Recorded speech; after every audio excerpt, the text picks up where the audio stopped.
Okay. Everybody has the agenda, everybody has the copy of the survey, and everybody has a copy of the 2 emails that Kathy Ruff sent? Okay. All right. I'm still expecting 1 or 2 other people to show, but we've got a quorum, so let's begin. Could I have a copy of the agenda so I can take You certainly, notes for yeah, you? Yes, that's one of the things. Okay. Would you like some paper too? No, I've got my computer thinking Oh. that somebody needed to take notes. I've got that on the agenda too. So I'll be a note taker today. Okay, thank you. Unless someone else wants to do it. Okay. I'll do the last 2 non-meetings. Call to order. We have a new member with us today that the commission has appointed a week ago yesterday, and she is Jessie Wright. And Jessie is with the Upper Saco Valley Land Trust. And in a meeting that I attended a couple weeks back, I found out that there were several other organizations in Carroll County that basically are working on some of the same initiatives we are. And I just felt it made a lot of sense to basically, for us to be coordinating, coming under the same umbrella. And after the meeting, I approached Jessie to see if she might be willing to serve on our committee to help us to work together, and she agreed. The commissioners approved her. And so I'd like to take just a couple of minutes, and Jessie, can you just give us a little bit of background and the role that you're going to be playing with the Upper Saco Valley? Yeah, absolutely.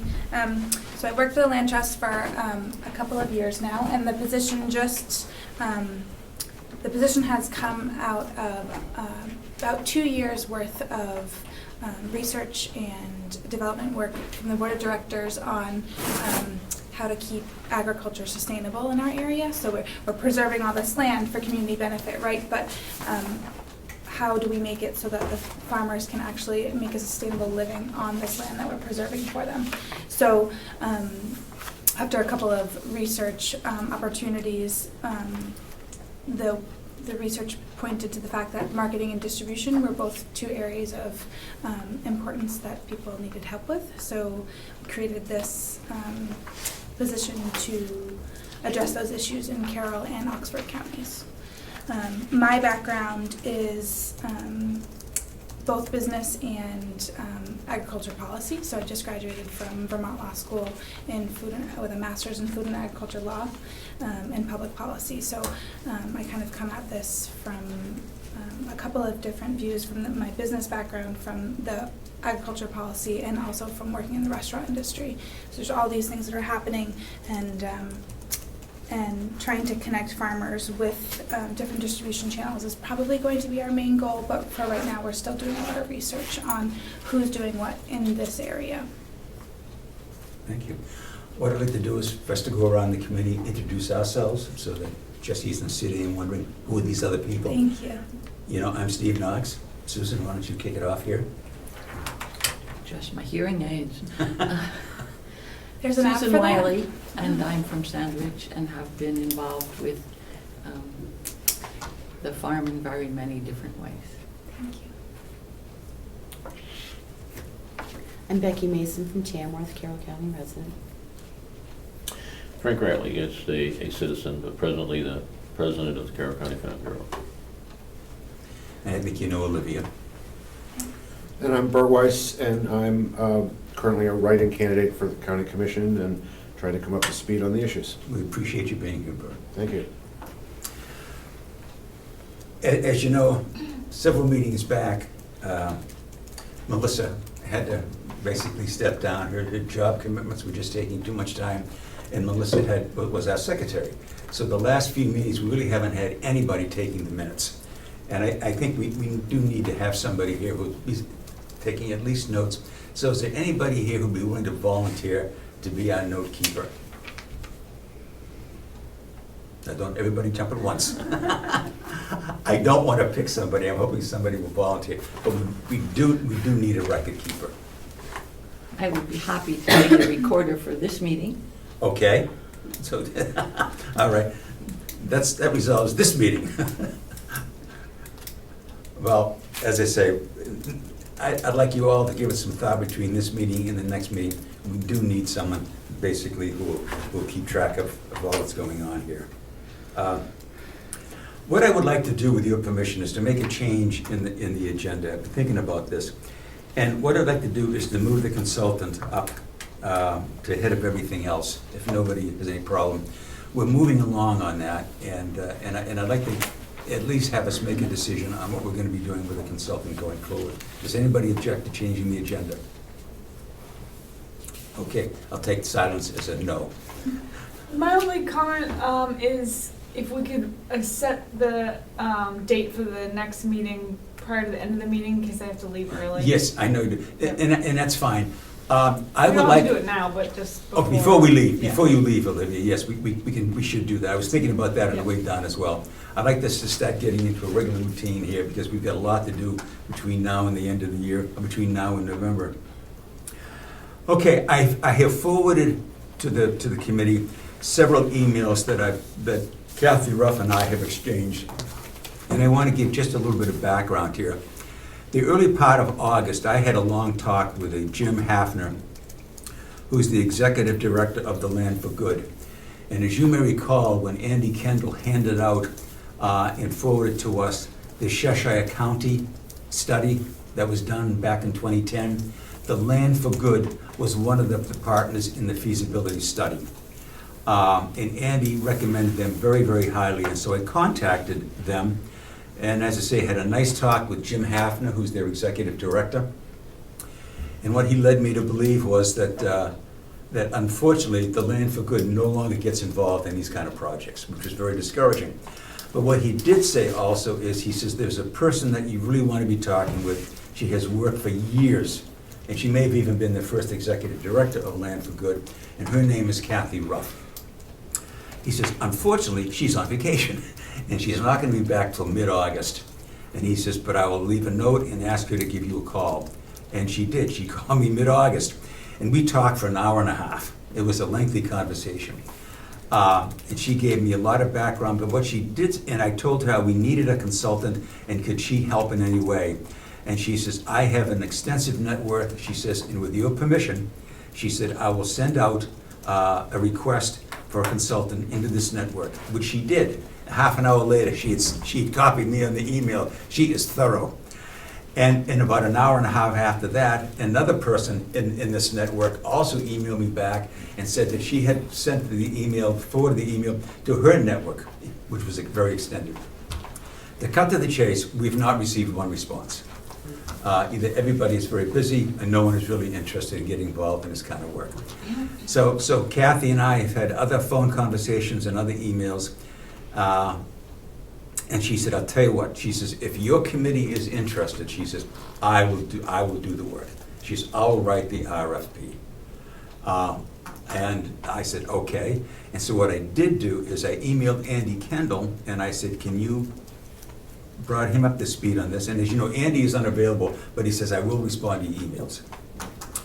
And I said, your thoughts on this? He said, if you can get Kathy Ruff, go for it. She is good. He says she has extensive experience.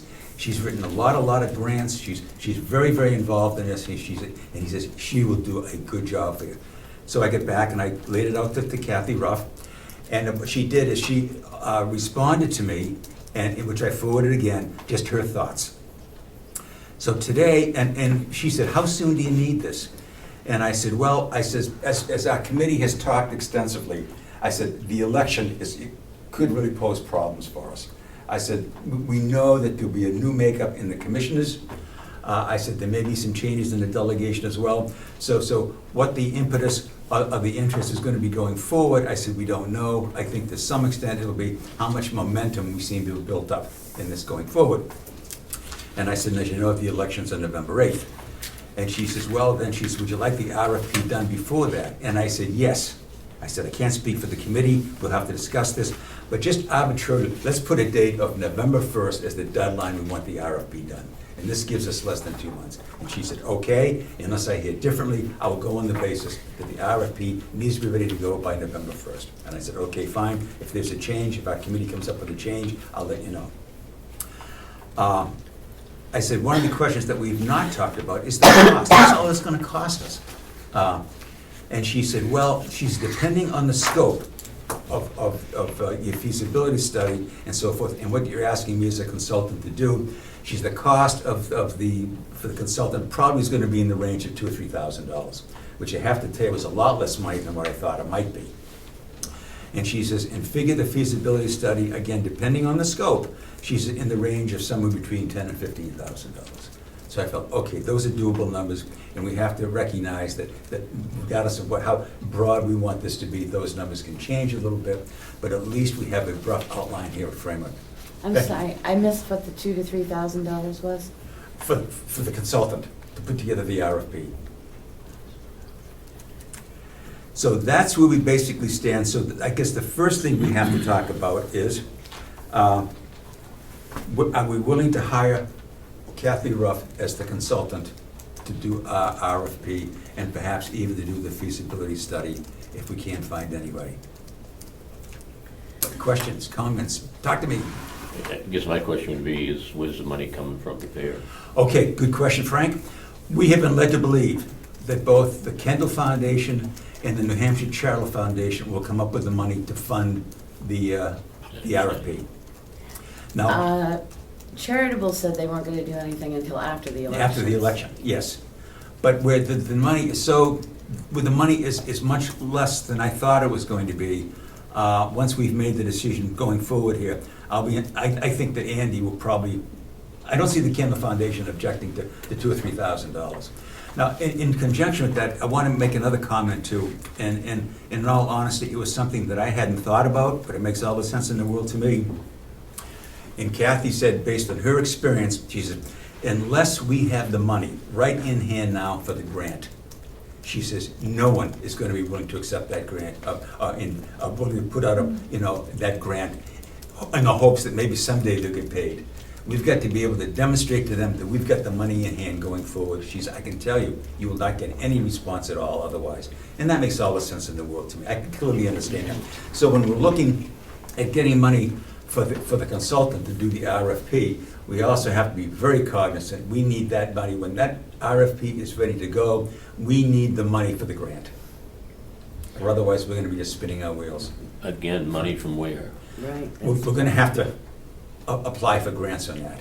Is there any opportunity that the county is going to step up to the plate and provide some money? When the delegation approved the feasibility study going forward with the consultant, the impression that I had, and I think it was part of their proposal, Frank, and maybe Ed can correct me on this, they were very clear that they did not want any of this money to come from the county itself, that this had to be funds free of a county financial commitment. Did I get that basically correct? That sounds very correct. Yeah, okay. That's not a bad thing, it could be a very positive thing, because there may be actually more grant money and other monies available to do things like this. Yes. And as we've learned, both in talking with Andy Kendall and Peter Benson both, while there is a lot of grant money out there, it is a very competitive environment. You're fighting with a lot of other projects as well.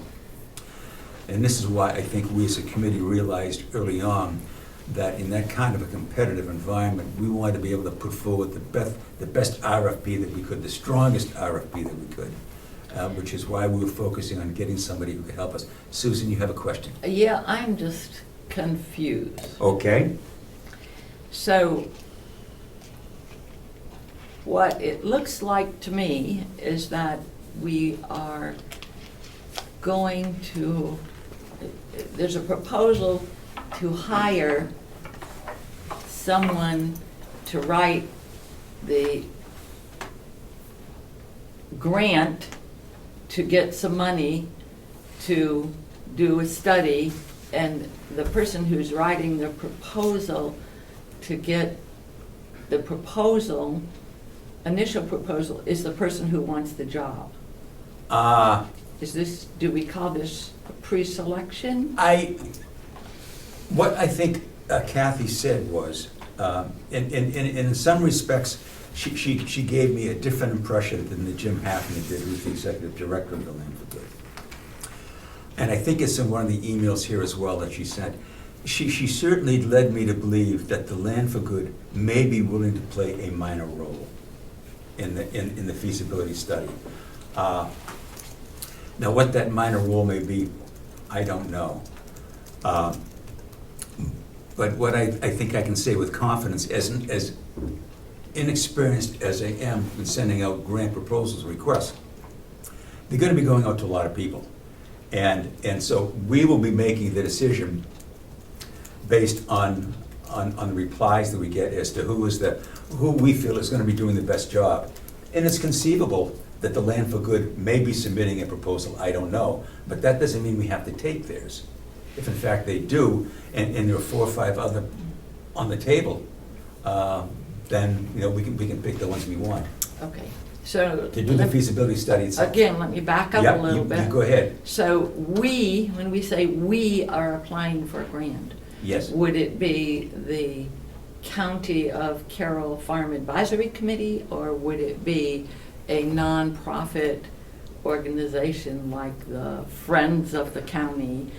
And I think we have, when we look at who's going to fund what, there's this huge number of people who will not fund government, and there's a huge number of people who would not fund nonprofits. So we have,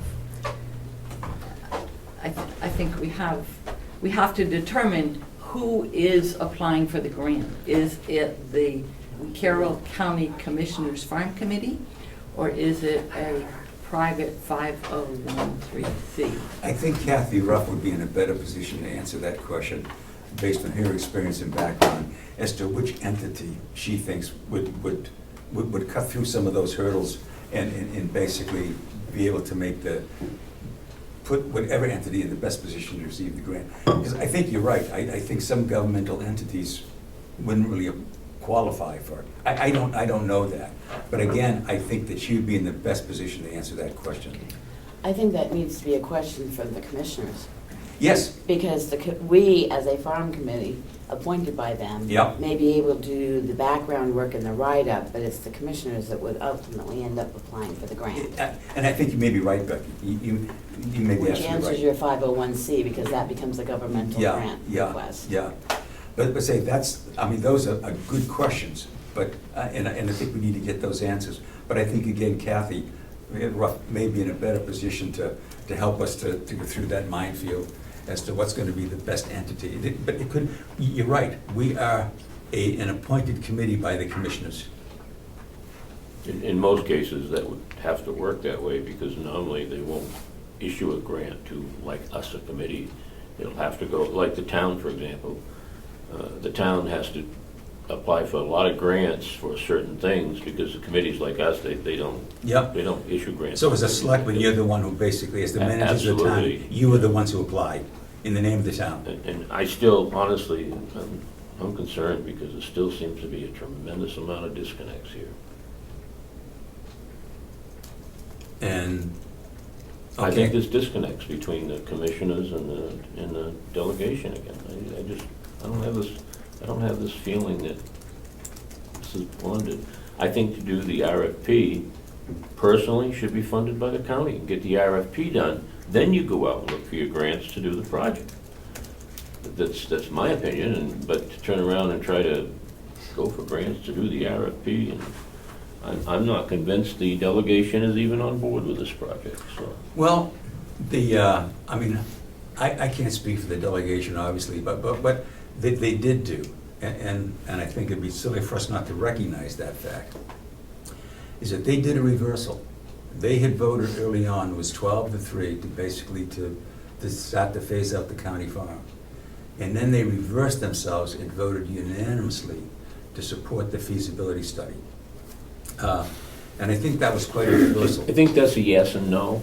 Okay. In my opinion, I said yes, they voted to approve it, but they didn't necessarily vote to support it. And where I'm coming from on that, Steve, is Yeah. here we are trying to put together an RFP. Yeah. We're trying to get outside interest to help us. Yeah. Kendall Foundation or the land organization, whichever you want to refer to. Yeah. But on the other hand, we're out there trying to beg for help, to help to improve our county. And I just don't see the inside help from our county Yeah. Yeah. to help us get to the point we want to get to. I very much support, I have no problem going forward with Kathy Ruff helping us. Yeah. I think that's great, and I think we need some professional help. But I don't know how you're gonna take and get the professional help and get the funding in place at the same time. That's my concern. Well, the only, it is my understanding, we're talking about the financial help here, that the only commitment that both the Kendall Foundation and the New Hampshire Charter Foundation have made is the funding for the RFP. Do we have a commitment from them? I've got emails saying that they will help, yes, they'll help in that. But as far as the grant goes, there has been no commitment whatsoever. So once we have an RFP on our desk here, and we're gonna be going out applying for funds to fund that, we're going into uncharted territory. I don't know where that funding is gonna be coming from.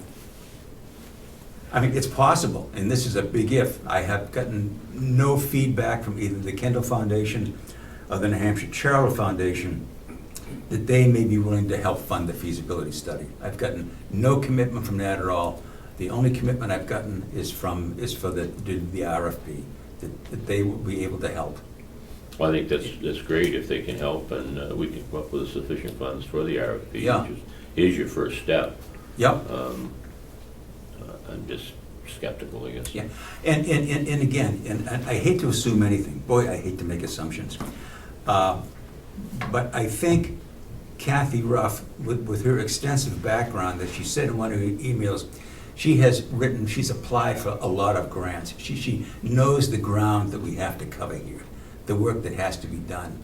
And as you mentioned, she brings the professionalism to the table that I think at this point we need.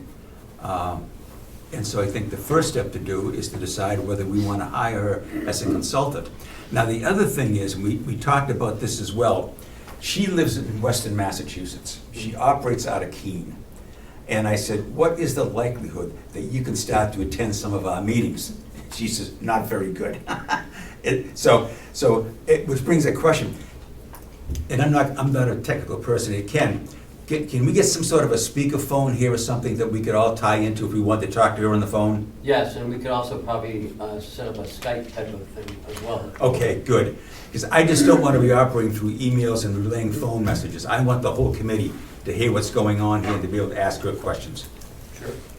Because I think it's going to be, the thing is, if all of a sudden she wakes up in the morning from Western Massachusetts and drives up here, I don't think she's going to be doing that traveling for nothing. That's going to be part of the cost. And I'd like to avoid that cost if we could. And if we can at least verbally get her here and have those discussions, I think that'll be helpful. But the first thing we have to decide is, do we want to hire her to be the consultant? What other information do we want from her before we make that decision? For the sake of the minutes, could I say that we will send a message to the county commissioners asking them to write a letter to Kathy Ruff, and in that letter suggest that we are interested in her services. And the second part of that is to ask the county commissioners to write a letter to the Kendall Foundation suggesting that we would like to have $3,000 so that we could have the assistance of an agricultural consultant in moving forward. I think they need to be opposite letters. Opposite letters? I'm not first the Kendall. convinced that the Kendall Foundation Okay. was willing to pay for an RFP. I know the Kendall Foundation was willing to assist in a research Right. of what would be available for the county Right. lands. I don't remember them, and I know they said they could do possibly anything under 5,000, but I don't think it was to hire a consultant to write an RFP. Let me make that into a motion and rephrase it if I could. That we send a letter to the Kendall Foundation asking them for financial support to hire a consultant to assist us with the work that needs to be done in designing the RFP. Okay. And this is the commissioners sending this letter. We're asking the commissioners to send the letter to Kendall Okay. Foundation. Okay. And then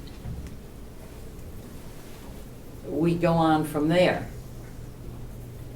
If the Kendall Foundation can't give us $2,000 or $3,000, we'll say $3,000, if they can't give us that money to hire an agricultural consultant to begin our work, then I guess we go to the New Hampshire Department of Foods, Markets, Agriculture and try to get in on some of their economic development grants. And I know one of those grant deadlines is October 31st. Well, I believe one of those deadlines is October 31st. So we want to move quickly. Yes. Now, the commissioners won't be meeting till next Wednesday, so we'll lose almost a week on this. Ken, you got any thoughts on that? I was just thinking about what's the cost of Ms. Ruff?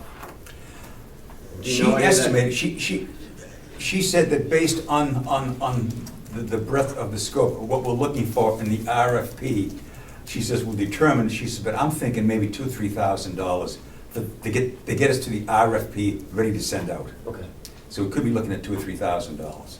okay. So is what you're looking for in the RFP written out somewhere? No. We've got to put that together. As Kathy Ruff had sent us a couple of emails, which I forwarded, in which she outlined briefly some of the things that we may be looking for. Mm-hmm. And there's another very important question that we've got to answer that she brought up a couple of times. But let me put that on the table, because I think it again talks about the scope. My other question is, does it need to come from the commissioners or can it come from us? I mean, is there, I think it has to come from the commissioners. It They should- would have- it should come It should come from you to the commissioners? Yes, And then they'll sign it and send it? yes.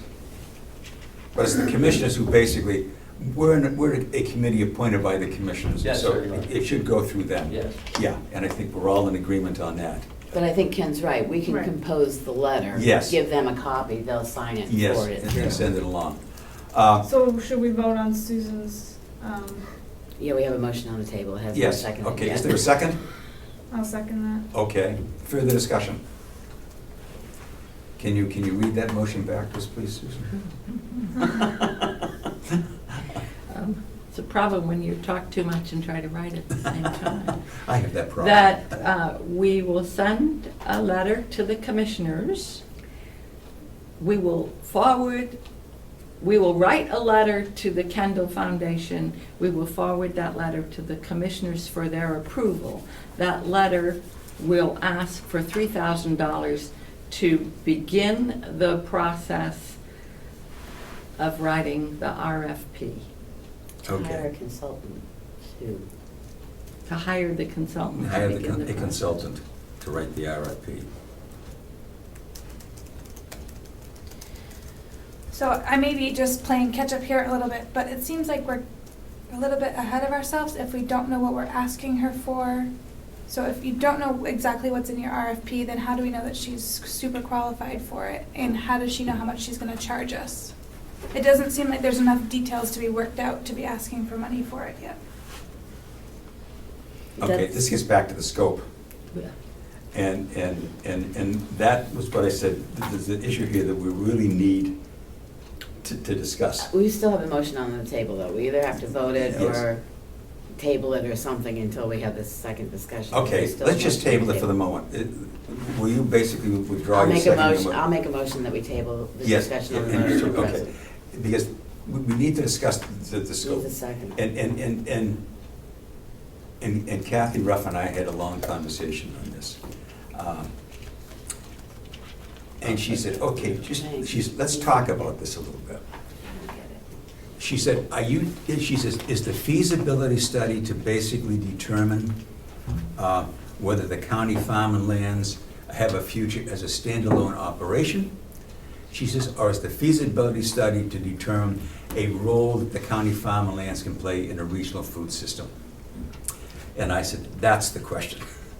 And I sense, well, we have talked about that. We ourselves have not really come up with where that focus should be.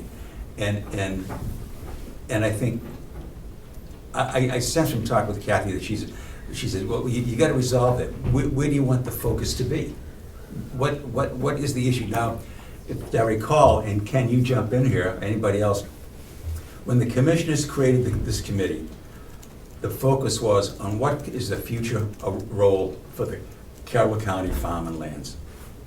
And I asked the commissioners, how broad or narrow a scope do you want that study to be? And they said, as broad or narrow as you want it. And when we had Andy Kendall up here the last time in this room, he spoke, he kept talking about a food system, a role that the county farm could play in a county-wide food system. But we never made that decision. And the question has come up again, and I think it's a very legitimate question that would help Kathy Ralph or anybody else. What are we hoping that the feasibility study will determine? Is the county farm and lands a standalone operation, continuing what it's been doing for the last 100 years? Or is it part of a much broader regional food system? Can we ask for both? Or is that just basically sending us such a mixed message that, it's going to confuse everybody? This is where I think we need our background, and if we don't know what the residents of Carroll County want, we can say what we want, and it may be so far off track of what the residents of Carroll County want. Mhm. And again, I think we're jumping ahead. I don't know how we can put together an RFP. We already know that most people don't want the farm to continue exactly as it's been doing because of the financial issues. Yep. But that's why I thought we were starting the listening sessions and stuff to get a feel of where we may be sending this RFP with our communities and our farmers and everybody, because if they don't want a food co-op, or if they don't want a central processing system or a system of going out, as Frank has said, many of them have found their niches of where they're selling and stuff. If we say that it's going to stand alone as it is, then I don't think it's going to fly. And I think we really need to hear what the people of Carroll County want. And that was essentially in the draft of the memo that I wrote out, that, we sort of, because maybe we're chasing money, we sort of went into this food thing, but it's the woodlands and it's the very many other things that the farm has done or could do that I think we need to look at. And again, my apologies for missing a meeting, but the meeting about listening sessions, that the intent of those listening sessions, as I understand, was to bring people in to ask what it is that they want to do. I think that what it is they want the farm to do. I think that at this point, we're in September, and the commissioners are going to be asking the department heads for their budgets, and I think it's time for us to pull together some listening sessions so we can hear what the state of the farm is at this point and what kinds of things the people of Carroll County would like to see the farm do. I think that we had a meeting with 40 people and we had 10 legislators at one point, but there really wasn't a lot of time for the opinions of the citizens of Carroll County to state what they would like to see the farm do. Mm-hmm. We've worked for a long time and we've talked a lot among ourselves and we've read a lot and we know a lot, and I think we probably need to just come together as to what it is we want to see this group do right now, because we are in the midst of an election. We have candidate forums coming up. We have an opportunity, I think, and I think we saw that when we had a vote last March or March, I guess it was, maybe February, when we could not get but 3 people to agree that we needed to fully fund the farm. And then we had a vote this year when people had declared their candidacy, and we had 15 people who had an interest in the feasibility study for the farm and farmlands. So I say, let's step aside a little bit. If we can write a letter to Kendall and see if they'll give us some money, that's all well and good, but I think we need to go up the avenue that we had designed to say we need more information, and we need more information from the general public. I mean, just an example, you said you met with the young farmers, and what did they say? They're looking for land to lease.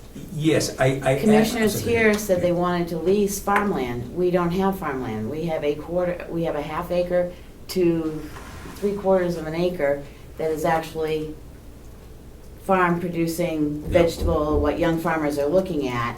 We have many fields of hay, we have many acres of woods, but yet you got told by one group of young farmers trying to get into the business that they're looking to find some leased land that they can at least incubate and start to see if that's a field they want to go down. If that would be something that the county farm could participate in, that means changing the current format of what the farm looks like. Yep, yep. So I guess until I know more, I mean, people I've talked to want to see maybe an incubation process where younger people can start an acre farm to see if they want to do it and stuff like that. They want to see more coming out of the county to benefit the county. They like the idea that the inmates are working on portions of it. I read some of her stuff too, and she says, what are you going to do with some of the information? Well, if I have 50 farmers tell me they can't get enough help to keep their farm going, Maine has a beautiful program of crafts that they bring people in an internship on a farm all summer long. Is there a way to link up new farmers with present farmers so that they can get a taste that way? I don't think we know what the people who pay the bills around here want this county farm to do, Okay. which is the taxpayer. I mean, yeah, we've got 15 delegation members that are all over the place, and yes, they're willing to have anything done, an RFP, a feasibility study and stuff, as long as it does not cost the taxpayers a cent. Well, some of the taxpayers are willing to pay that cent to keep the farm going.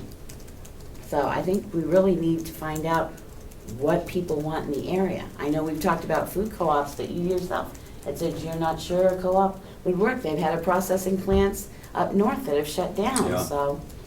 In my mind, I guess I thought that the feasibility study was what that was going to be looking at.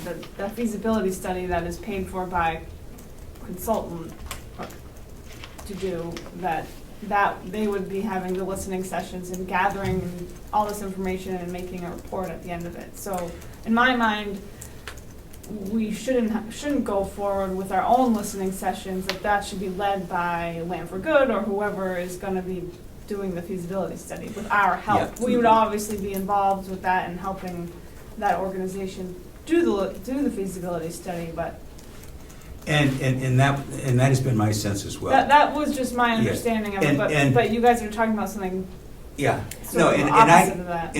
I can. Only from reading her emails that she wants to know what the goal is. Is it regional or is it self-contained? Exactly. And the thing is, unfortunately, the phone conversations we have, it's difficult to capture. What I ask you to do in some occasions is to send an email, so it's something that can be passed on to the whole committee. But in my conversations with her, and I think she may have mentioned in some of her emails, she thinks the survey and the listening sessions are a good idea. She's not saying, no, we don't need these. I think she's coming from exactly where the two of you are coming from. How can you put together a feasibility study or go for RFP if you really don't know what it is you're looking for? She says, we need to gather that data, that information first, so we can be focused. So when we put together the RFP, or whatever we do, that we know exactly what it is we want, the information we want. Her concern about, and Andy Kendall expressed the same thing to me, that, and picking up what Olivia is saying, and that is we should let the consultant do that, because the consultant basically has a clearer sense of, okay, do we want the county farm to be part of a regional or a countywide food system? Or do we want it to be a standalone?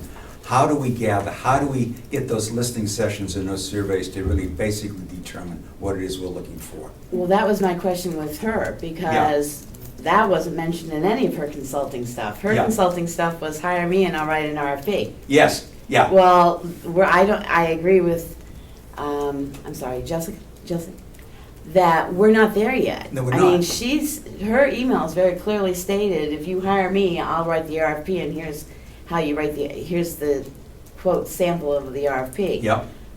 if we're gonna hire a consultant, I agree. I would like the consultant to gather some data so that we can put together an RFP. Exactly. There's still a lot of information to be gathered, and neither Andy Kendall, and I keep referring to Andy Kendall, and Kathy Ruff, because these are the two people that have been involved in this. I'm new at this game, still, learning information, but still don't have a clue in the steps going forward. And they both say, the survey, you need the survey, you need the listening sessions, but really, you're turning to a consultant, and you're asking that consultant to write the RFP. And they may be better tuned to helping to frame the issues and so forth, to gather the information that they need to go forward. And when I was talking with Kathy, again, it wasn't an email but a phone, she says, I'm not questioning the value of the survey at all. I'm not. She said, what we don't want is to send out a survey and have the farmers during a busy season take the time to fill it all out. Then the consultant comes on board, and after talking with you, having a couple of meetings with you, say, okay, we need different information, and then turn around and send out another survey. She says, it just makes me uncomfortable. The farmer's now saying, wait a minute, didn't they just fill this out a couple of weeks back? And now he asked me to sit down and do it all over again. And she says, that's my concern. She says that there's a redundancy here. She says that we're asking to take the time to do it again. And she says, I'm not questioning the survey. It's great. You're right on target. I'm not questioning the listening sessions. She says, but you want to be sure that you gather the right information in doing that. But that's my question. Is she willing to be the consultant to set that up? Or is she only consulting to do the RFP? No, the impression I've had, let me clarify, the impression, and this would be a further phone conversation or email, but the question that I have gotten from her is that she is the one who's willing to do that. For $2,000 to $3,000. That's what she said. Now, that's got to be confirmed, because as she kept stressing, it depends on the scope. What is it you're going to be asking her to do? And she says, but I'm looking in the range of $2,000 or $3,000. But as we say, okay, this would include the survey, it would include multiple listening sessions. I wouldn't want to have just one listening session here at the administrative building. We may want to have one in Wolfboro. We may want to have one in Conway. There may be listening sessions 2 or 3 or 4. So that would mean she's got to be here now as well. I mean, we can't do that by remote control. She's got to be here. So all of a sudden, the ante keeps going up. What we're asking her to do, the scope keeps changing. So these are discussions that we've got to have. All I have done is, first of all, is to get a willingness on her part to do the RFP. I've gotten the rough cost based on what I have just minimally told her we need.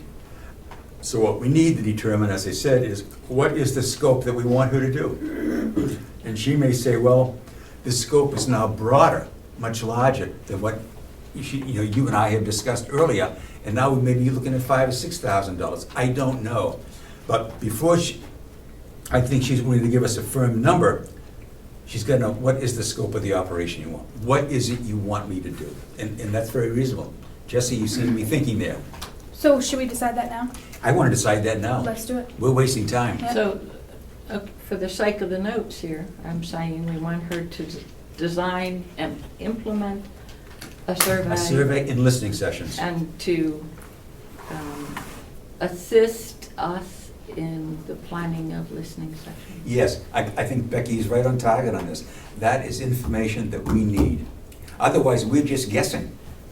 We are making dangerous assumptions here, and I don't like assumptions. Well, right, and I think we need to send that to her to see if she's willing to do it and what the cost might be before we contact Kendall, because from reading her emails, I did not get the feeling from her at all that she was willing to do surveys and that. She was willing to write an RFP to bring in someone else to do it. That's so that's usually how it works, but I don't know. I didn't have Well, a we conversation. need to determine that.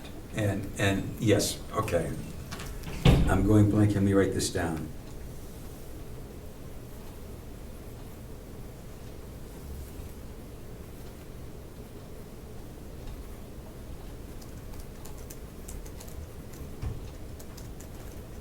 So you're essentially asking her to be the consultant then, to do the listening sessions and so on and so forth? Yes.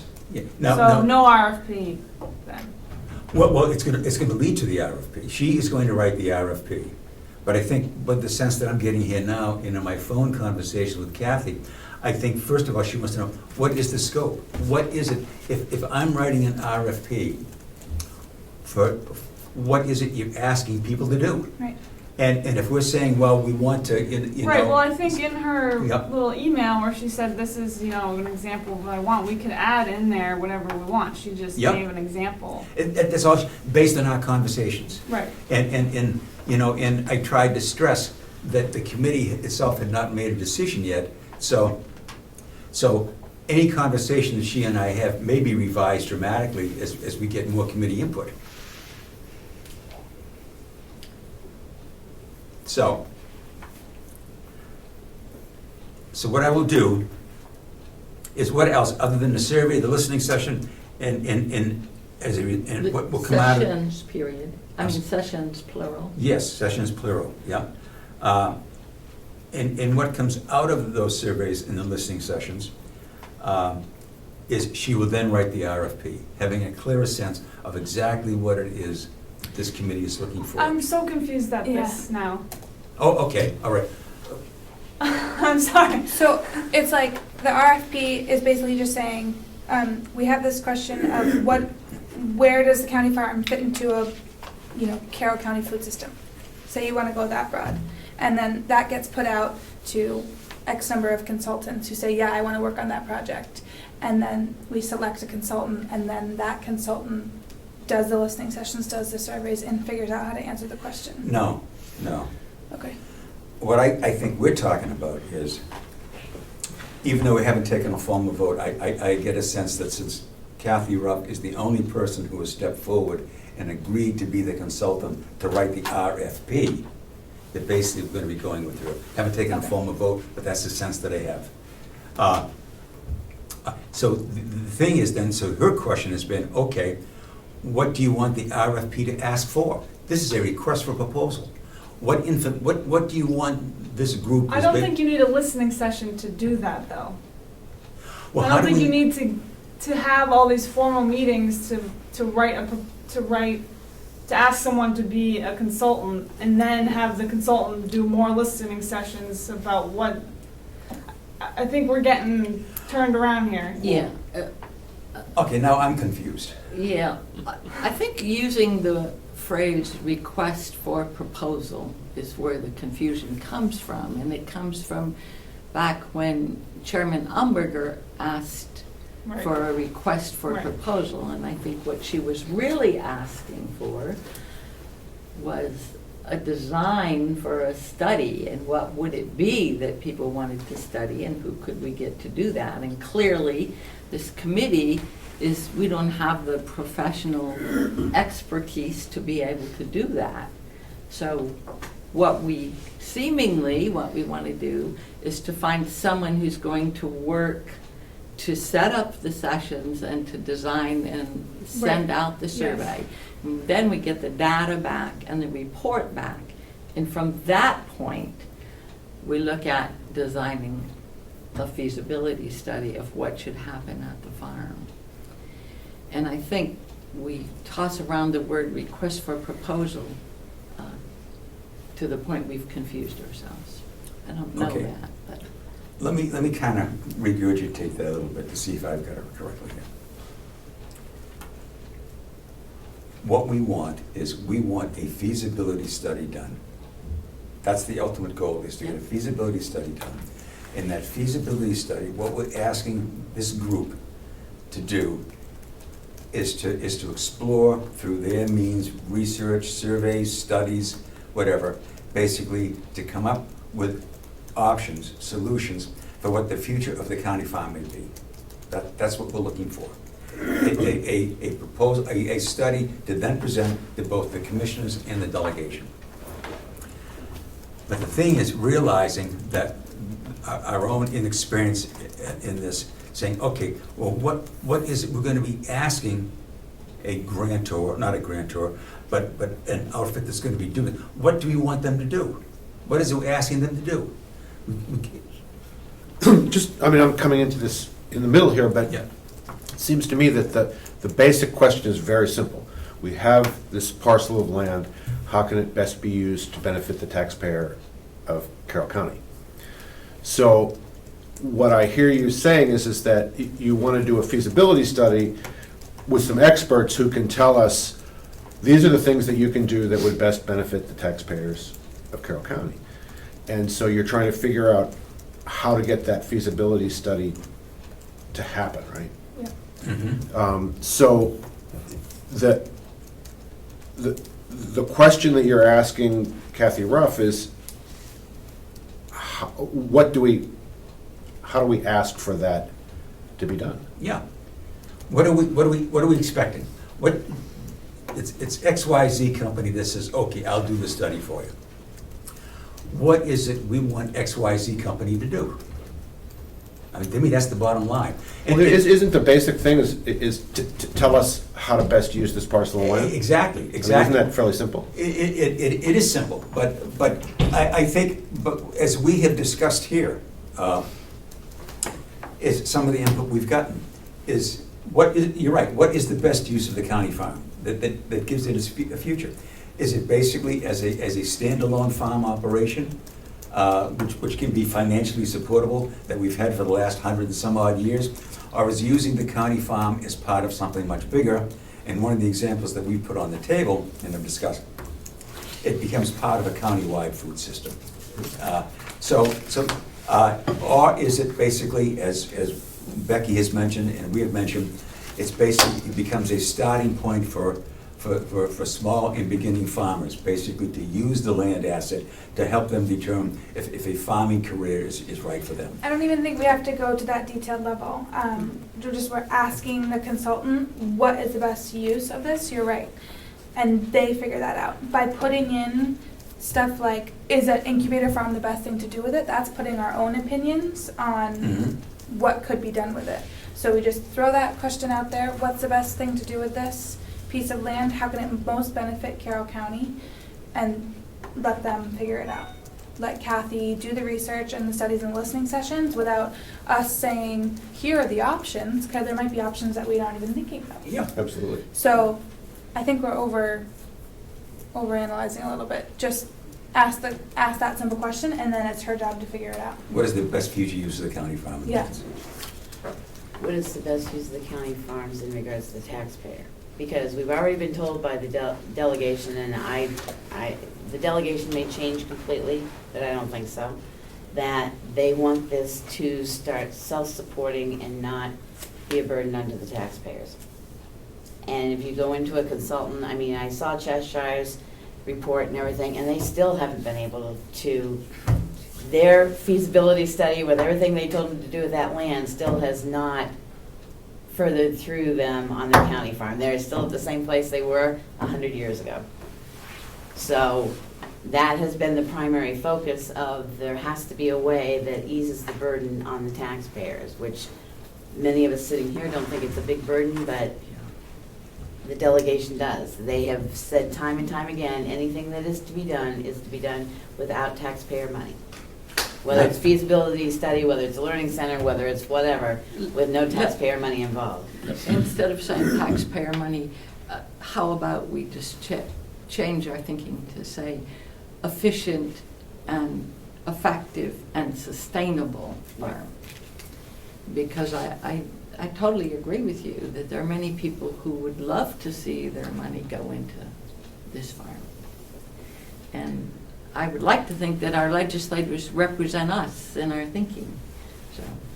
But our recommendation to the commissioners then is to contact this person as a consultant to develop a feasibility study. That's basically our recommendation to the commissioners. Okay, again, I just want to be sure, with basically picking up on Jesse's comments here, basically with no recommendations whatsoever, with saying to Kathy, who I'm assuming, hate to do that, will be the consultant, is basically for her and whoever else she uses to basically come up with the best uses, the best future uses for the county farm and lands. And as broad and narrow as she wants. I would add to that the notion that the piece of land be sustainable on its own. In other words, the land should bring in enough money to run itself at the bare minimum. Okay. Right, so these are all goals. So do you guys want me to reread the little paragraph that Kathy sent us? Sure, go ahead. Because I think that's what she's looking for us to write down and give to her for, well, I'll just read it. So it says, this is. Is this the one that says hello, colleagues? Yeah, and she Okay. said, to move forward, I'm looking for, as Steve indicates, a paragraph that says something like the following. The committee seeks to contract with Land for Good to produce a request for proposals to conduct a feasibility study of potential reuses of the county farm based on information provided by the committee, so us. Land for Good will draft an RFP that will spell out the background, goals, and objectives, so all these things that we're talking about. Specified work, desired qualifications of the consultant, deliverables, timeline, budget, and selection criteria. The draft will be submitted by blank, and based on comments from the committee, Land for Good will revise and finalize the RFP by a certain date. If requested, Land for Good will also suggest methods to disseminate the RFP. The amount of this contract shall be blank. It sums it up. That's basically what we've been talking about here. But we can't do that as a committee. The No, we can't. It's gotta commissioners go are to the the only commissioners. ones that can. Yes, Right. So we should write something to the effect to give the commissioners to contact her. okay. So, I mean, is there anything in that note that we would want to change, amend, Well, basically, what she's done is put into one paragraph a lot of our discussion this morning. The only question I would have is, in the comments that have been made here, basically, we're now turning whatever surveys and listening sessions over to Kathy Ruff, which she has said that she would want to do. There is the possibility that she won't go ahead and do that, that she will feel that basically what they're going to be doing or what they'll be looking at may not require that kind of input that we feel is important. well, no, it says based on information provided by the committee, they will draft an RFP that spells out the work, Right. so we can spell out what we want to see. We can say, we want to see Yes. listening sessions, we Yeah, want to see. and surveys, yes, okay, all right. Now, what we did is, thinking out loud here, would we want to first vote and adopt that paragraph as what we're looking for in a feasibility, in an RFP going forward with the feasibility study? And then, if we approve this as is, we then pick up the other motion that we had made and seconded to basically, okay, where's the funding gonna come from, and who's gonna go forward with this, which is the commissioners. I mean, now we've got something solid that basically saying, okay, this is what we want. This is what we just approved going forward for the RFP. So now the next question is, okay, who's gonna be basically taking this and running with it? And I think we have verbally discussed and said it's gonna be the commissioners. We're gonna present this to the commissioners. They've got to make the appointments and go forward. And then also the letter to Andy Kendall, perhaps Peter Benson, saying, okay, we know this is gonna cost us X amount of dollars, so are you up for the money?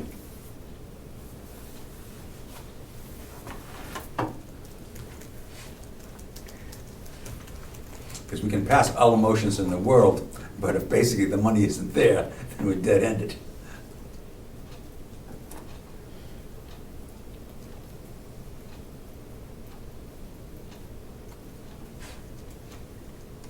The amount of this contract shall be, and that's a figure that only she can put in there. Right.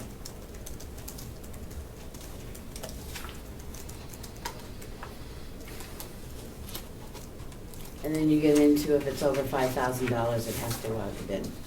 I'm sorry, what, Becky? If it goes over $5,000, it has to go out to bid.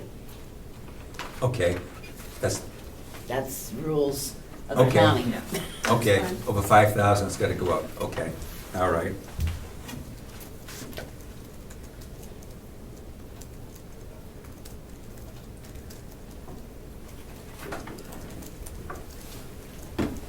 So I think we're back to Susan's motions, actually, because if we cannot get any money from Kendall Foundation to hire a consultant, we're right back where we are today. That's right, we're nowhere.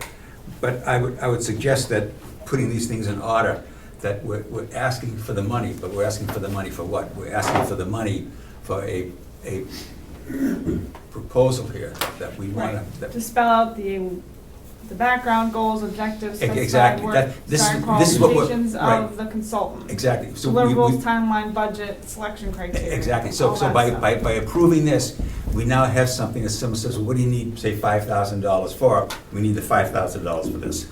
Well, no, you need 7,000, because you need $2,000 to $3,000 for the consultant to come in to write the the $10,000 proposal. So you're roughly talking about $12,000. Because if you get. You're combining the two. Yeah. Because she said she needs $2,000 to $3,000 to write the proposal, which Yeah. then will be a $10,000 to $15,000 project. So For- you're for the group. looking, Yes. so if we don't have $18,000, she's not gonna take it on either. She's not gonna say, okay, you can hire me for 2 to 3, but you can't come up with 10, so I'm not writing the RFP. Well, I don't think she said she wouldn't do that. It sounded like she said she would. Yeah, that was not, she indicated that the feasibility study itself would probably cost between $10,000 and $15,000. But I think what she was doing, she was separating the two. I think she was saying, it's gonna cost, She should. it's gonna cost you $2,000 or $3,000 for the work that I do, To write, to write the RFP, the proposal for the feasibility study. She says, then you're gonna be sending it out, but whoever basically accepts that, they're not gonna even be interested unless we've got the money for that. So that's something separate. Now, maybe what we could do is, in talking with both the Kendall Foundation and the New Hampshire Charter Foundation, it's possible, highly unlikely, but it's possible that they may say, together, we can come up with the $18,000 you're gonna need for the whole thing. I don't know. But what I've got from Kathy is, we're talking 2 different financial entities here altogether. But I may have misunderstood her. well, no, but I'm And just that I wanted thinking, to if we clarify. get to the point of an RFP and we haven't got $10,000, knowing where we're gonna get it from, then we're But sitting there you're- again, waiting. You're absolutely right, we're dead in the water. And it would be much easier if we could combine the two in So going forward. I'm looking at it as two separate things too. I'm Yeah. looking at it as a contract with the consultant. What do we want the consultant to do? We And want that's them to write an outlined right there. RFP, Yep. and we would like them to seek grant money to perform a feasibility study. Yep. That to me is what you're looking at your consultant to do. Yep. Once the RFP goes out, like she said, if we don't have money in hand, It's not going anywhere. We've wasted $2,000 or $3,000 to do a feasibility study that basically is not going anywhere. I would suggest we don't want to lump all of that work together, partially because we don't want to pre-select this Correct. person to do this study. We don't know this person. And it may be we have one of our Thompson School graduates off here somewhere. Maybe we have someone local who can do this study. You might not know them, I don't know them, Kathy doesn't know them, but I think if we're gonna bother to write up what it is we want the feasibility study to do, then let us not pre-select well, we can't, the because that's not person to good. do it. Right. Yeah, right, it needs to go. So I think where we're at is the consultant, we're at to the point that we all agree that to bring the consultant in to assist in writing up the RFP. And we've got to contact Kendall Foundation to see if someone, or charitable, to see if someone's willing to foot us some money to hire a consultant to write up the RFP. Do you want to make That's- that into motion? Well, Well, I think. Ken, we have it. you had a comment here. So, I just don't want to be locked into this, $5,000 bid thing, because if it's gonna be paid for by the Kendall Foundation or a charitable foundation, we're not paying for it, it's no taxpayer funds. That's right. We don't need to go out to bid, because This it's is not. what I've been led to believe. Right. Yes. not It's even money taxpayer that funds. has to float through the county. It's Yeah. money that has to go through the county, so it's. So it yeah, has to go out to That's bid. right. That's right, Whether it's, by law. yeah, that's the law. That's the law, whether it's a grant, Yeah. whether it's whatever, it still has to have. It's sort of like in town government, somebody wants to give the town $6,000 to work on a project. Well, it's still, because the county's accepting the money, That's right. it needs to go out to bid, so. And another question is, so why is Grafton County so successful? Does anybody know? I don't know. Well, They were a big operation. That's Eight other counties have not been able to make their county farms work, and they've closed them down. 8 out of the 10. Yeah. And now Carroll County, which is one of the 2 that presently has a county farm, the delegation has seriously considered, does this thing make sense? Is this financially affordable? And so my understanding is that Grafton County is the only county left of the 10 who has an operating county farm. Right. And I think if you read the 2014 business plan that was written by Will and others, you'll see that he clearly talks about the Grafton County farm. It raised beef and pigs, it had livestock, and that was what has made that work. And they're actually, at this point, it's my understanding, not from any official person, but that the farm manager who's been there for 20 years is leaving, and they're having some great questions as to what do they do now? Do they continue with their dairy and livestock, or do they not? So, Well, based on this paragraph that Kathy Ruff sent, that Olivia had read, that we're kind of focusing in on, wouldn't the consultant in the feasibility study basically answer that question? I mean, there is a successful county farm in the state, and I would think that as part of the feasibility study, they would be out there basically saying, okay, what is Grafton County doing that they have been so successful? and very many other agricultural projects that are run by government. Yeah. But, okay, let's get back and focus here, because I know Olivia's got to be leaving shortly. All right. Me too, I'm not here for the day either. Oh, okay. The motion is, So I think it's the original motion that we Yes. said at the beginning of the meeting, think I can find that? that we had tabled. We had tabled this. And then do we also need to come up with deliverables that we're asking for? I'm sorry, Jesse, what? Do we also need to come up with deliverables that we're asking for? Okay. So we basically have to fill in those Those gaps. gaps in the paragraph Right. that she sent in the Yeah. email, based Well, on the what thing- we want as a. Yeah. The draft will be submitted by blank, and based on comments from the committee, Land for Good will Yeah. revise and finalize the RFP by blank. Those are dates. Those aren't other things to include. Oh, okay, those are The just- draft will be submitted by, we'll say, mid-October. But when it says comments from the committee, like, what are we asking for specifically? We should. Well, how I interpret that, and others open to interpretation, and based on comments from the committee, I think what we'll, in commenting is, in this rough draft, has she met the background goals and objectives specified work? So that's what we've got to determine, what those are. Okay, background, goals, and objectives. Yeah. Great. The background, goals, and objectives, specified work, desired qualifications of deliverables, timeline, budget, and select criteria. Those would be the things that we'd want to put in here more specifically. All she did was just give a generic paragraph here, so we do have to fill that in. But I think the important thing is that she's basically covering what we'd be looking for here. Okay, great. So do And we I would want- fill a lot of it in. Are we looking to do that today? I'd like to, and I know we're running out of time, but it's just that, it is now, we're getting well into September, and we've got Mm-hmm. Let's do it. less than 2 months to really finish this up. And I wouldn't want to, if we make the decision to hire Kathy Ruff, I wouldn't want to hire her, say, in the 1st of October and say, gee, we need all this work done in a month. I don't think that's fair or reasonable expectation of her, particularly where there's a distance factor here. And we still have to figure out how this is going to work. I mean, if in fact we determine that we want some surveys or we want other data collected, how's that going to work? She's out in Western Massachusetts. I mean, there's some Well, right now, logistics. she's just writing the RFP, she's not agreeing to Yes, consult. but the so- thing is, I don't think it should. background take goals and longer, objectives and right? specified work. It shouldn't take longer than a month, right? To just do the RFP? Okay. I don't think so. Well, what would be the background goals and objectives and specified work that we'd be looking for? We haven't determined that yet. Do we pass the motion? But we get the motion, about the okay. money? Have you found the That's motion, like- Susan? No, I messed up here in my computer, but I'll just try to. I would put the motion on the table that we draft a letter to the Kendall Foundation asking them. The commissioners. I On gotta behalf of the draft a commissioners. letter to the Kendall Foundation and forward that letter to the commissioners for their approval.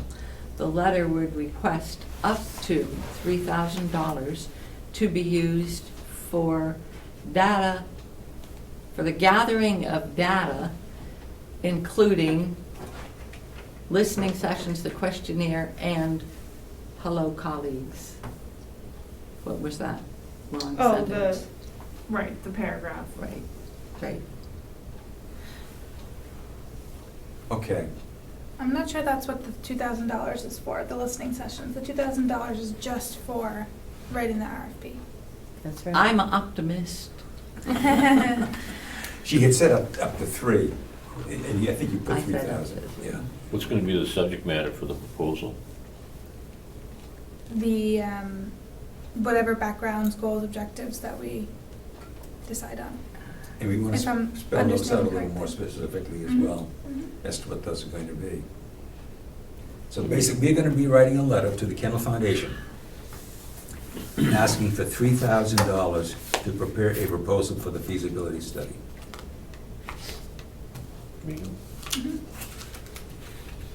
And that letter is going to be submitted to the commissioners, and basically, so they'll be sending the letter out over their signatures. Right. Okay. And Becky, you made the motion, you seconded it? Okay, we're taking it off the table. Is there any further discussion on this? All those in favor? Opposed? Okay, motion carries. All right. Now the question is, who's going to write that letter? Chairman? All right, I'll write the letter. And what I'll do is I'll send that as a rough draft to the committee, basically in case I've left something out. I'd like to see if we can't get that done within the next couple of days, today being Thursday. I mean, I think you can essentially take what you wrote and. Yeah, could you email that to me, Susan? Yeah, I'll try. Okay, all right. I'm having computer issues. Okay. And then there was another motion, okay, I wrote down, there were 2 things. One was to the commissioners via the Kendall Foundation, or the Kendall Foundation via the commissioners, asking for $3,000. And the other was to basically to hire Kathy Ruff as our consultant. And there was no motion made, except you think we should wait on that, or what? I want to know about price and what she's going to deliver and many more details. Well, I then. agree. Well, then, should we be writing a letter asking for $3,000 if she comes back and says, well, it's gonna cost you $4,500? Well, we're saying up to 3,000. I think, I sort of think we really need to speak to her. Okay, Yeah, absolutely, and Okay. Even if it's by telephone, to ask some questions to say, yep, what do Okay. you see yourself?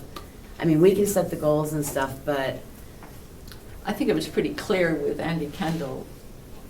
My thinking was that he's interested in working toward food, he's interested in a feasibility study. He may not even be willing to give money to write the proposal, to Kathy to write step 1.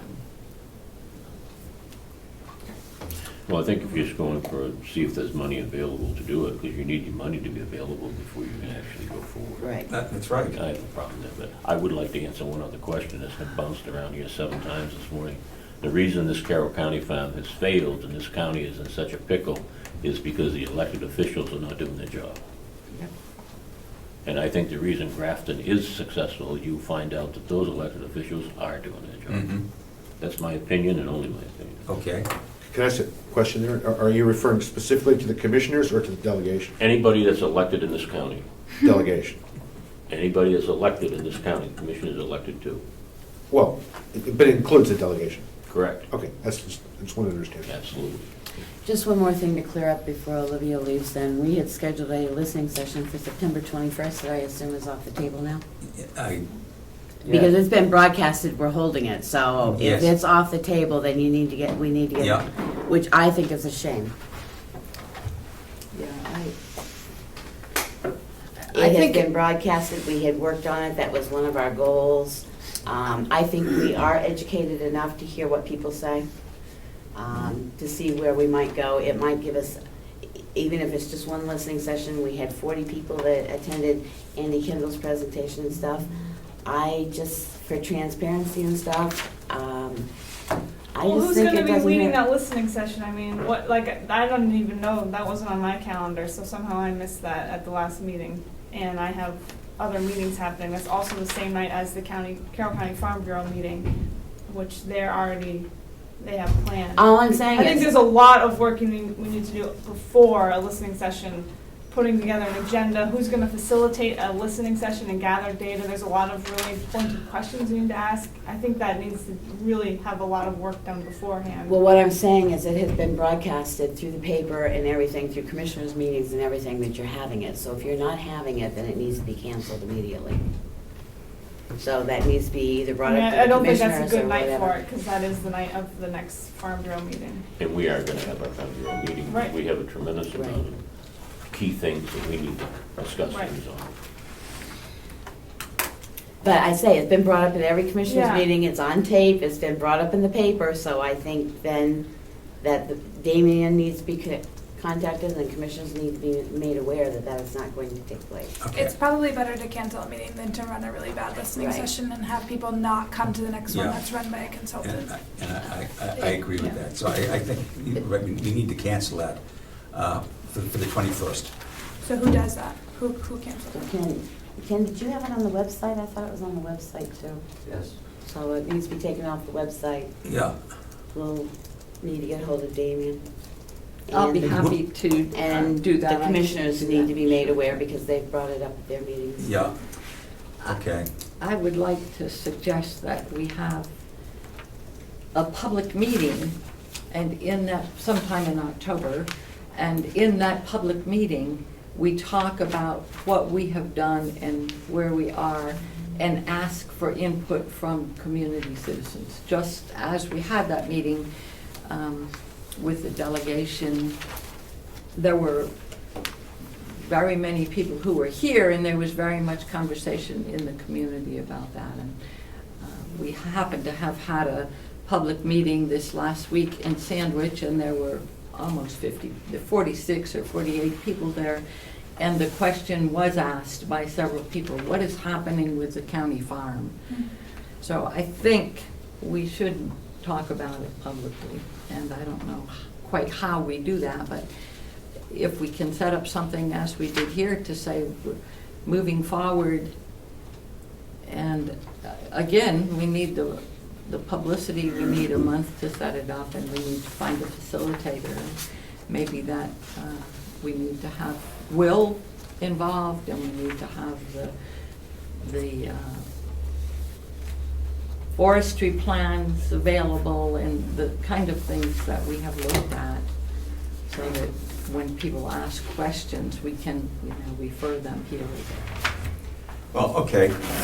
And I So- would suggest that we Yep. have someone, not one of our county commissioners and not one of us, but someone who has some expertise in facilitating that sort of a meeting to serve as the facilitator. Okay.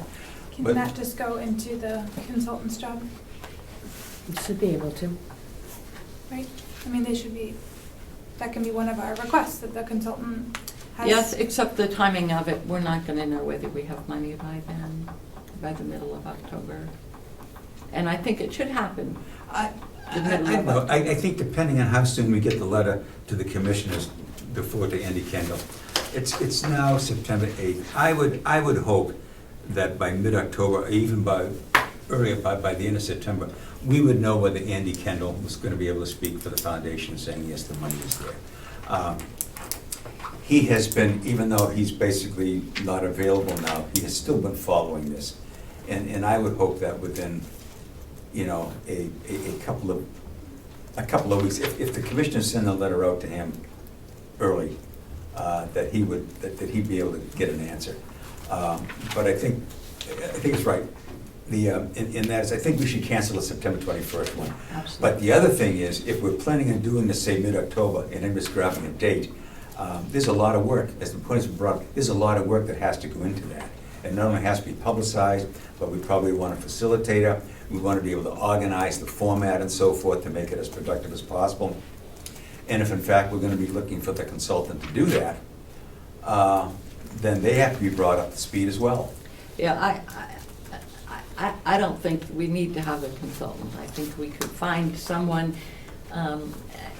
UNH does lots of these sorts of meetings, and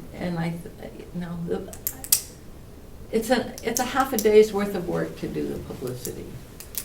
You know, Melissa had somebody goes indicated- to drive time, we get Yeah. it on the community cable stations, we do the newspapers, we do Yeah. those kinds of things. Melissa had indicated, while she didn't have time to be regularly attending our meetings, that if we needed help with the publicity, Yeah. that she'd be willing to help. And I think we should take advantage of that. We And- owe it to the community, Yeah. to our local community. Before Olivia leaves, and I know Frank's gonna be, next meeting, I'd like us to start meeting on a very regular basis here, as we know there's a lot of work to do, we don't have a lot of time. Thursday seems to be a good day, and if we get them out far enough, hopefully people can now circle that date, and basically if there's conflict, just say, this has to come first. What about next Thursday?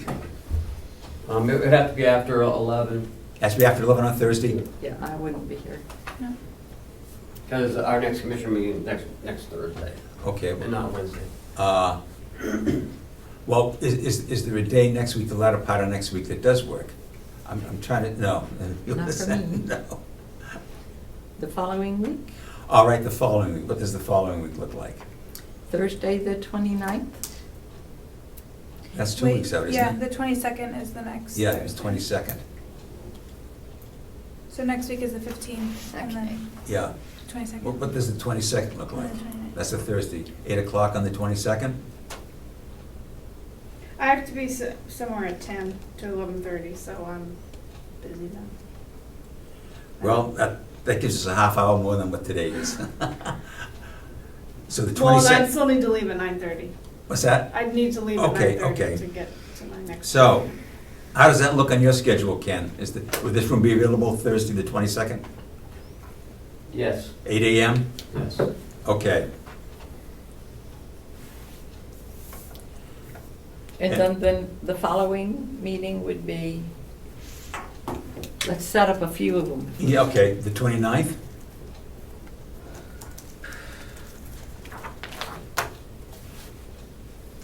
How does the 29th look? No, Jesse? Mm-mm.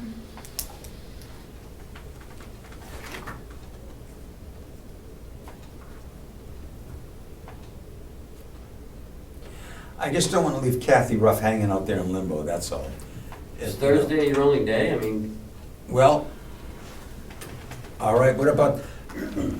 I mean, I don't think I can meet every week. Yeah, Yeah. every week. Every I other can. week might do it.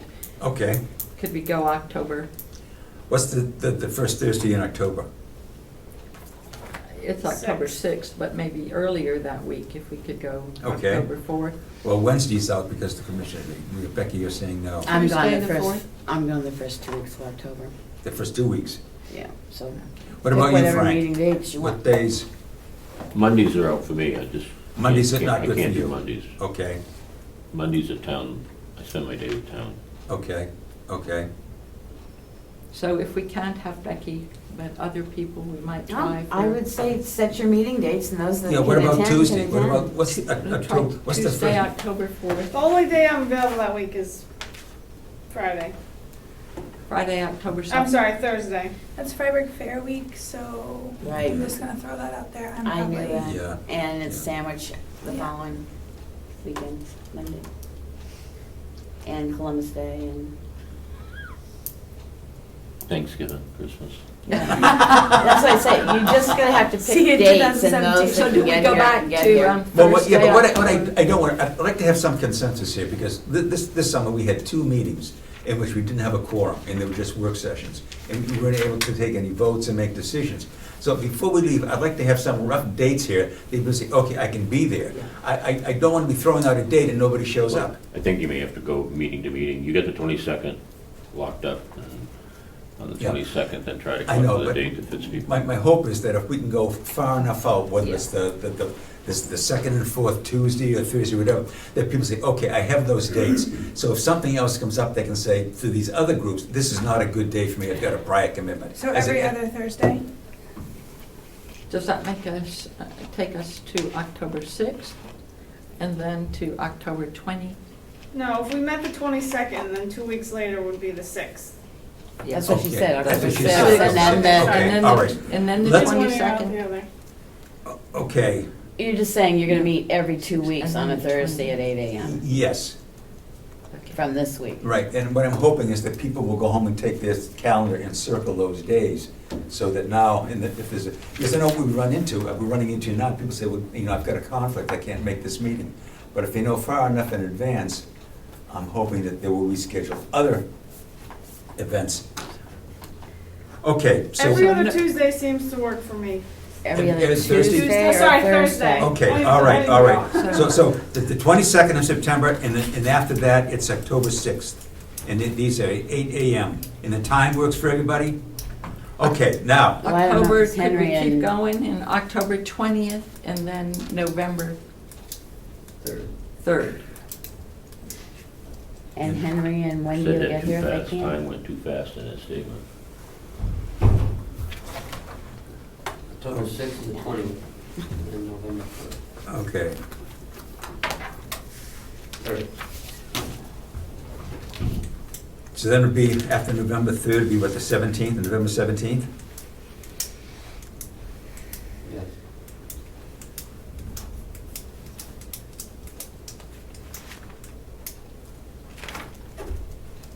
And I think that's about far enough out, don't you? 2 months out. Yes, that's 2 months out. Every other Thursday and see how Every other it works. Thursday, and- right, at 8 AM here. Okay, no,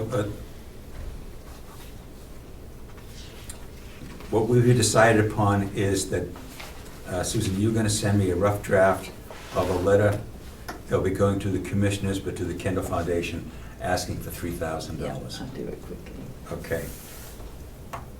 Did we make any other decisions at all, other than basically to at least verbally approve that paragraph that Kathy Rufford sent us about what the committee would be looking for? And what we need to do is to come up with some of the, more specifically, the background, the goals and objectives, and the specified work. And what I'd like is everybody to begin to think about that as well. And so at the next meeting, we can really focus on that. I really would like to get that contract out there. And So that I can come up with some examples, Okay, backgrounds, good. goals, and You take objectives. that And on. then we All can, right. at the beginning of the next meeting, we can start and approve them or add to them or take them out. Okay, fine. So you will take that on, Jesse. Yeah. Thank you. And we're getting the information out that the meeting on the 21st is not a go. Yeah, that has been canceled. Watch your papers, further notice. could we, I guess we don't have a quorum, so we can't make a decision at this point? We still have a quorum. 1, 2, 3, 4. Okay. Could we pick a date and Becky will be back in do just a some minute. more planning on having a listening session after the middle of October? So Okay. picking a date on perhaps a Tuesday evening, the 18th or 25th of October. And what do you want that listening session to accomplish? That's That's to let people know what we're doing. Maybe not call it a listening session as much as report to the community. Okay. And a time for citizen participation Mm-hmm. to let us know their thinking. Yeah.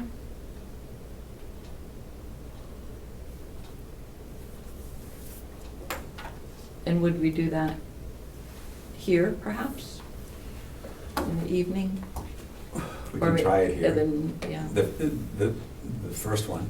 October 18. So we'll just have one meeting in between then and now? No, We have a two. meeting. We'll have Two. one We on have the 22nd and on 22nd October and the 6th. 6th. And Just that if we gives think it- that's enough time to. Well, what I'd like to do, what I've written down here on the 22nd, which is our next meeting, September 22nd, is basically to start to think about and planning for the listening session. And maybe not it's gonna be in mid-October. We may need more than one meeting to plan this. We certainly need advanced time to get out there, to begin to publicize it. You know, being a community organizer of sorts, it's not a whole lot of work. We're not gonna give answers, we're asking for people to give us information and their thoughts. We're not telling them things. We're saying, We're listening. here are your resource people, Yeah. we're listening. Yeah. And we we're still need- reporting to them what we have done. And I started to do that. Yeah. I started to write a draft of the many things we have done. But I want to do that, I want to publicize it well enough in advance. Absolutely, So that the absolutely. people are aware of that So date. if we meet September 22nd, We meet the 22nd. we have 3 entire weeks for publicity from that point on. Yeah, yep. Well, if we're meeting the 22nd and we're not going to have it till October 18th, yes, we got 3 weeks. Yep, yep. I'm curious, is there a constituency out there who cares? Oh, indeed. Good. And they might not care enough to drive from Chatham to the county complex. The thing about having it here, it would be nice so that people who haven't been here could be here. Second, it might be easier to have it in a place like the Ossipee Town Hall because it's more accessible, but we can talk about that on the 22nd. Next meeting, 22nd. Ossipee Town Hall, do they charge for public meetings? No. No. Or the Ossipee Library? Ken, And I think we can only hold 58 people in this room. So if you think there's going to be more than 58 people, we need to think about having it somewhere else. you know, I know they've talked about the nursing home over. Does that work, Ken? The acoustics are pretty bad. I've heard that. Because we had our supplemental appropriations over there last year, and it was horrible. Yeah, yeah, I mean, it's a nice room, but to have a meeting with people talking and yeah. trying to listen, it's not really conducive to what you want to do. Yeah. And on the 22nd, as I said, I'd like us to really thinking about it. Jesse's going to come up with some of the background goals and objectives and specified work for this contract for Kathy Ruff.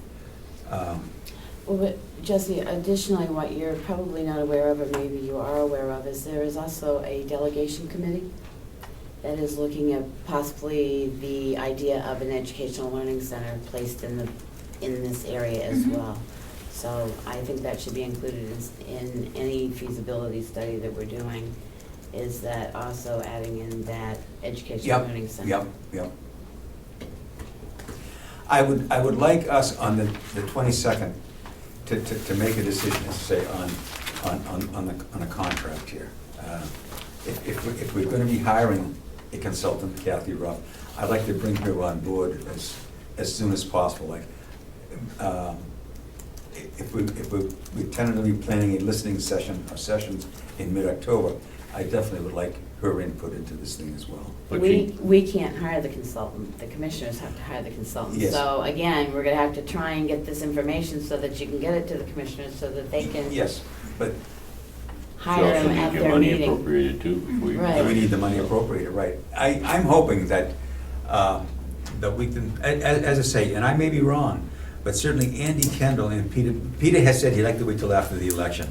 But if we had some momentum here, he may give a little bit of now. Yeah. But Andy Kendall has certainly made it clear that he's never given us a money figure. Maybe at one time he said up to $5,000, I can't remember. But I don't see a holdup there in him coming forward with the money. And if there was, I'd just be very surprised. Well, the sooner we get the question out there, the better off. we'll Exactly, be. Frank, you're absolutely right. Exactly The where you're sooner going the with this. commissioners get that letter out to him, that request, then the sooner we're gonna get an answer back, and then with that, we can then, go forward with Kathy Ruff and in the listening sessions and everything else. It's just that we're now into the fall season, and we've got a lot of work to do. Is there anything else? We've decided when we're meeting next.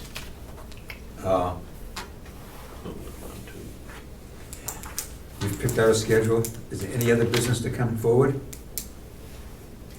Well, I guess I'm going back to our short-term goals, which have now changed completely, because when we did have a meeting where we had a quorum and we voted on our short-term goals, it was the public piece to make people aware of what Yep, Carroll County Farm was even about. yep, Next year's funding and costs, working with seeing if we could support what Ken was going forward with for The budget? the budget. Exploration of the RFP, which you and Henry were going to do, and we've now got that, I Yep, think. yep. And then our group interacting with the Learning Center group to keep that active and Yeah, alive. yeah. So, Well, let me tell you what, as far as getting the word out there, as I think I had mentioned in an email, I spoke before the Board of Directors of the Mount Washington Valley Economic Council. There are 30 members in that Board of Directors. And they agreed to write a letter of support to the commissioners for our activities in our work. I spoke with the commissioners yesterday, and they have not received that letter yet, so I've got to get in touch with the executive director of the Economic Council, asking how that's coming along. I've spoken before the Carroll County Conservation Group, the Board of Directors. The North Country is what you call the conservation group, Carroll County. Conservation District Group. Okay. I've spoken before their Board of Directors. As Jesse knows, I spoke before a group of people, a small group of people that are several organizations. I was part of that meeting, and that included the North Country Farmers Co-op, and I spoke, and also the Episaco Valley Land Trust, and Janice Crawford, who's the executive director of the Mount Washington Valley Chamber of Commerce, was also at that meeting. I don't think I left anybody. And I also- Saco Valley Land Trust. Yes, the Episaco Valley Land Trust. In Upper Valley. Yes. then. Upper Saco Valley. Land Trust. And- Upper Saco. And I also spoke before a group in the county, the Small and Beginning Farmers of New Hampshire. So those are groups that I've been out there talking to, getting people aware of what has been going on here with our committee, asking for their support, listening to them. They've been listening sessions as well. So I have been out there doing that since our last meeting. Does anybody have anything else? Does anyone have any connection to the group in Wolfboro that's attempting to start a member-owned co-op there? No, I'm not aware of that at all, Susan. What is that? Or the Global Action, GAI, Oh, yes, Global Gala. Action Gala, Local Awareness Group? Josh Arnold. Yeah, anybody have any? You do? I know him. I think that would be a primary group to Yeah. try to get here, because Maybe they are you and I- movers and shakers, and they have For been sure. doing this for 5 years, 8 years? 8 years probably, long time.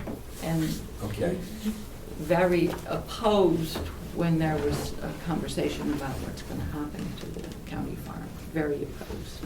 And the Jesse, land maybe you and I trust, should talk about that. Maybe we could make that connection, conservation. speak to them. Great, yeah. I guess, yep, we'll talk about it. Okay, all right, good. Did you also speak to the North Country NC, what's the regional planning group in the northern part of our county? North Country Council? Yeah, Okay. did you talk with them? I'm on their SEDS committee, and yes, they've got a meeting Friday, and I'll be bringing them up. At their last meeting, they meet every other month, and I explained in great detail what our committee's activities were, what we're trying to do, and they've got a meeting tomorrow, and I'm hoping to bring them up to date as to what's going on. So the North Country Council, and then on the southern part of our county is Lakes Region Planning Commission? It could be, and that's out of Laconia, I think, isn't it?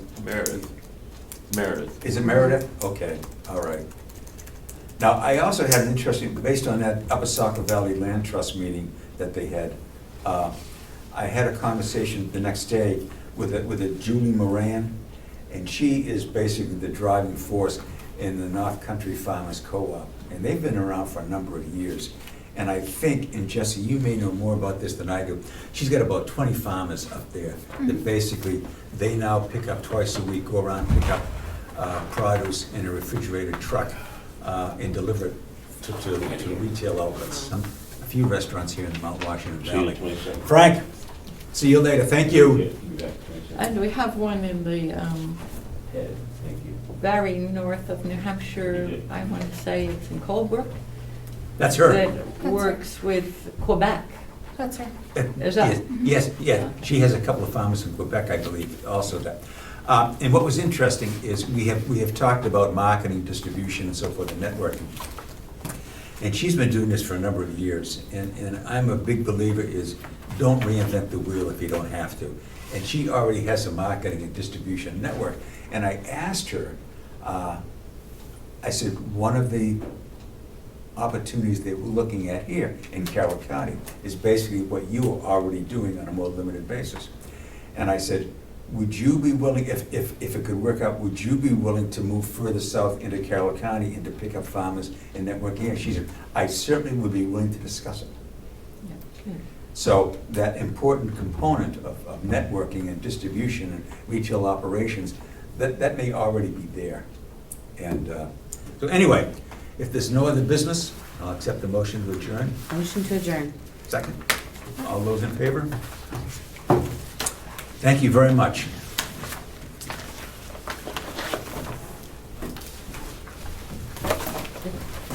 Passes to Jesse, it's probably nothing.